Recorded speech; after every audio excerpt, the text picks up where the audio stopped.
O caminho percorrido pelo agente na prática da conduta delituosa. Eu vou te dizer assim, literalmente, tradução literal, itinerário, iter crimes, itinerário do crime.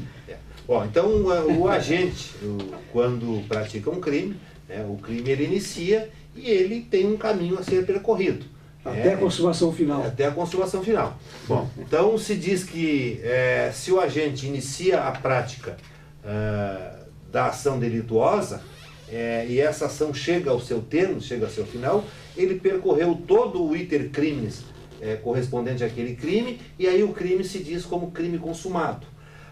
Se o agente ele interrompe a ação durante o transcorrer da prática, esse crime não se consumou. Aí ele é o que se chama crime tentado. Então, por exemplo, se a pessoa vai praticar um crime de furto, um crime de roubo, ele subtrai a coisa alheia e, então, no momento que ele subtrai, ele iniciou a ação delituosa. Bom, essa ação, ele pode fugir, etc e tal, e digamos, ele é preso no meio do caminho. Pois é, se dá fuga, ele é preso, não chegou a completar o crime. Exatamente, ele ficou mais ou menos na metade. Então, se ele chegar, se ele se apoderou da res furtiva, que é a coisa furtada, e levou para casa e guardou e só foi descoberto no outro dia, ele percorreu todo o caminho do crime. Bom, então aí é um crime consumado. Agora, se ele não percorrer todo o iter criminis, aí então se considera como crime tentado. E aí o juiz, na fixação da pena, porque o crime tentado, a pena aplicável a ele é a pena do crime consumado reduzido de 1/3 a 2/3.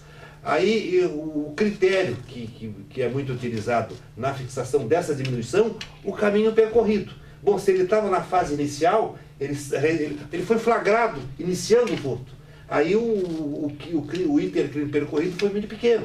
E aí, via de regra, ele vai receber a redução de até 2/3. Agora, se ele chegou quase ao seu final, quase ao final da ação, então essa redução seria bem menor. Então, o iter criminis, em suma, para o telespectador, é o caminho percorrido pelo agente na prática delituosa. Então, o juiz, nessa sua questão, ele considerou até onde o senhor foi nessa ação delituosa, e então aplicou o iter criminis para dosar a sua pena. Então vamos adiante, vamos a uma outra pergunta, tá bom? Vai. O seu Pedro Cunha Amaral pergunta se existe uma forma eficaz de comprar um imóvel sem correr riscos de futura penhora ou vir a perder o imóvel. Isto aqui é uma coisa básica e é fundamental realmente a gente explicar bem essa questão, porque muitas pessoas, hoje em dia, está muito aí essas construtoras vendendo uma planta e tal, e aquela promessa, quer dizer, é um risco muito maior ainda, né? Então, realmente, precisam ter muita cautela. O bom até seria o comprador se assessorar de um advogado, acompanhar, porque cada caso é um caso. A gente pode, em linhas gerais, dizer quais são as coisas mais importantes que devem preocupar o comprador, mas de qualquer maneira realmente é uma preocupação constante de todas as pessoas que compram. Agora tem uns que compram assim realmente no escuro, faz uma promessa de compra e venda, principalmente quando é de particular para particular, e acabam não registrando o contrato de compra e venda num cartório para se assegurar e tal, fica só aquele chamado contrato de gaveta. Isso aí realmente é terrível. Doutor? Se bem que o contrato de gaveta hoje em dia está sendo reconhecido, inclusive tem até uma... Mas ele pode, faz um contratinho, reconhece firma e leva no registro de imóveis. Isso aí, contra terceiros, é uma beleza. Bom, respondendo à pergunta do seu Pedro Cunha Amaral, eu diria, seu Pedro, que não existe uma forma eficaz de comprar um bem sem correr qualquer risco. O que existe é maneiras de minimizar esse risco. Precauções e tal. Bom, então, de que forma pode-se minimizar esse risco? Tirando certidão negativa da propriedade do imóvel, certidão negativa de ônus, tirando certidão da pessoa que está vendendo o imóvel, se ela não está respondendo a algum processo, se uma certidão negativa de tributos, se ela não está devendo impostos, para que venham futuramente recair essa dívida sobre o imóvel. Um outro aspecto também muito interessante, saber de quem está comprando. Isso é muito importante. Se o imóvel está sendo comprado de uma pessoa idônea, uma pessoa de posses, aí o risco é praticamente zero.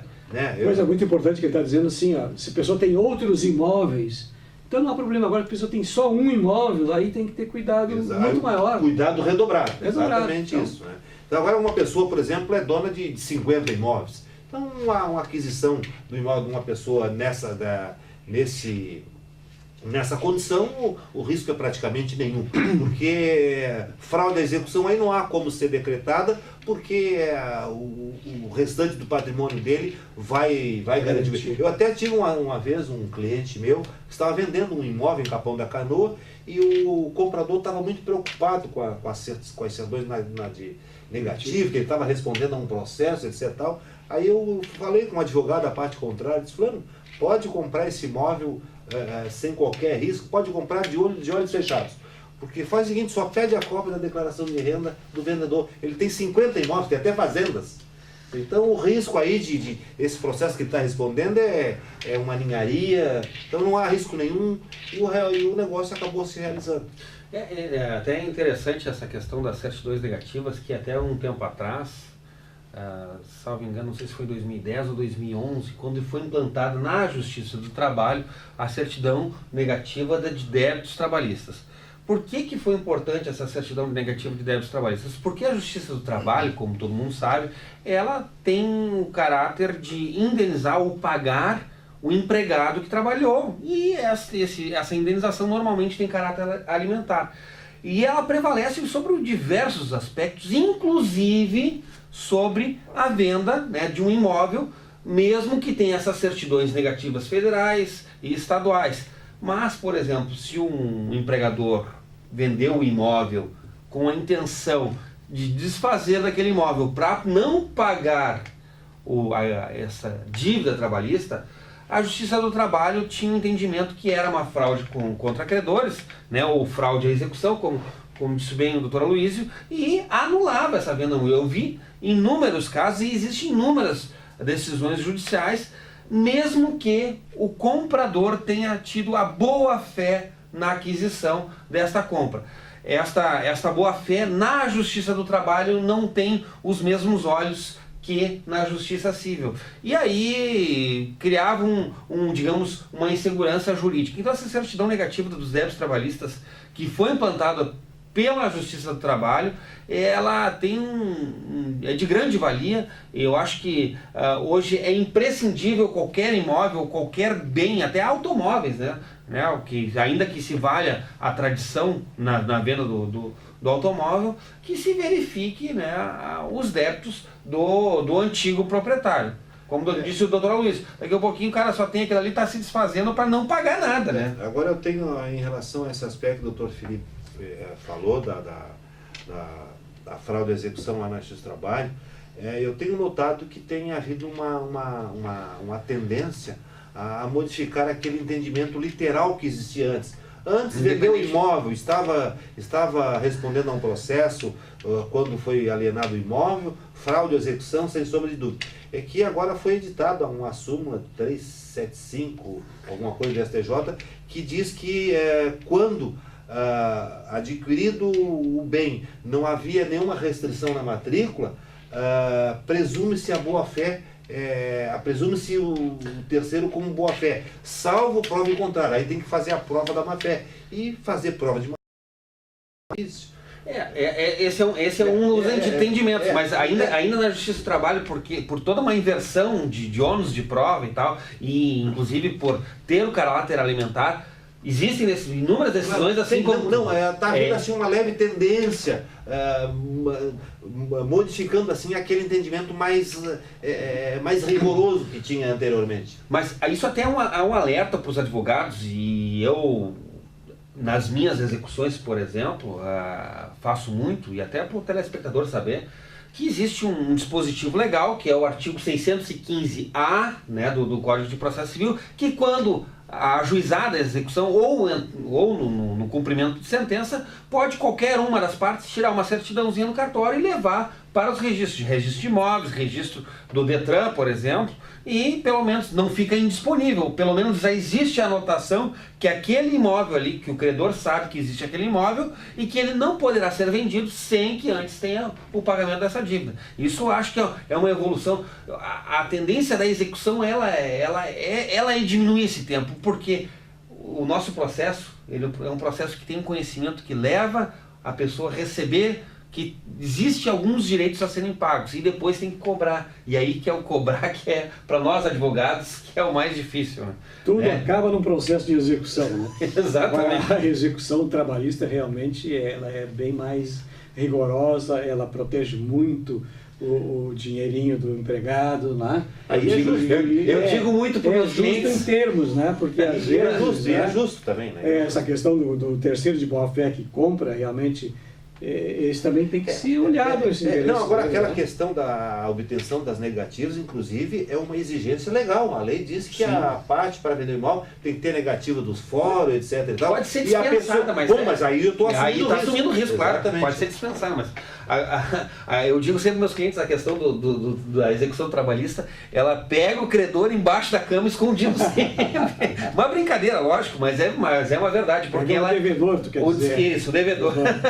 Porque realmente ela tem um rito muito mais célere e eu acho que muito além do devedor. O Luiz tem experiência, conversamos bastante sobre um caso meu, uma firma que eu tinha em Gravataí, acabei vendendo a firma e houve uma execução lá do trabalhista. Foram me buscar, mas eu já tinha saído há 20 anos da empresa, foram me buscar 20 anos depois. Bom, um absurdo, mas né? conseguiu sair bem, né? Graças ao conselho do meu amigo também, com a ajuda lá, inestimável, ajuda inestimável.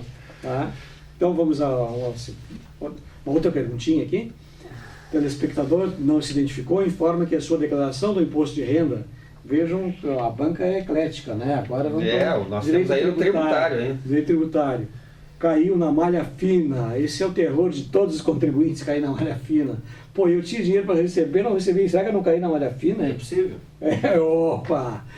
É bem possível. Tendo o fisco glosado despesas que tinham sido batidas na declaração e ainda acrescentou rendimento na declaração não declarados, elevou a autodenotificação. Pergunto se está correto o procedimento do fisco e o que pode fazer. Eu não sei, já Luiz, antes de tu responder isso aqui, eu vou fazer um comentáriozinho a respeito dessas despesas que podem ser abatidos. Está havendo aí um levantamento, a OAB inclusive está entrando, está pensando em entrar, não sei se já foi aprovado no pleno ontem. Com uma ação declaratória, né? Uma ação direta de inconstitucionalidade. No sentido de que as despesas com educação e com médicos possa ser abatida integralmente, porque hoje o imposto de renda limita despesas de construção até X por dependente, despesas médicas também. Isso aí é um absurdo, realmente, até porque a Constituição diz que saúde e educação é direito do cidadão e dever do Estado. E nós, para termos educação e, portanto, saúde, nós precisamos pagar. E aí pagamos. E pagar bem. E pagar bem, e depois não podemos abater no imposto de renda. Quer dizer, aí está realmente uma coisa, um argumento bastante forte que justifica a inconstitucionalidade dessas despesas. Mas não sei se tirei o foco da pergunta. Depois eu vou fazer um comentário, se me permitam. Eu vou nessa toalhinha. Eu diria à telespectadora que o procedimento do fisco pode estar correto se efetivamente essas despesas que a senhora declarou não foram comprovadas e se efetivamente a senhora omitiu rendimento na sua declaração.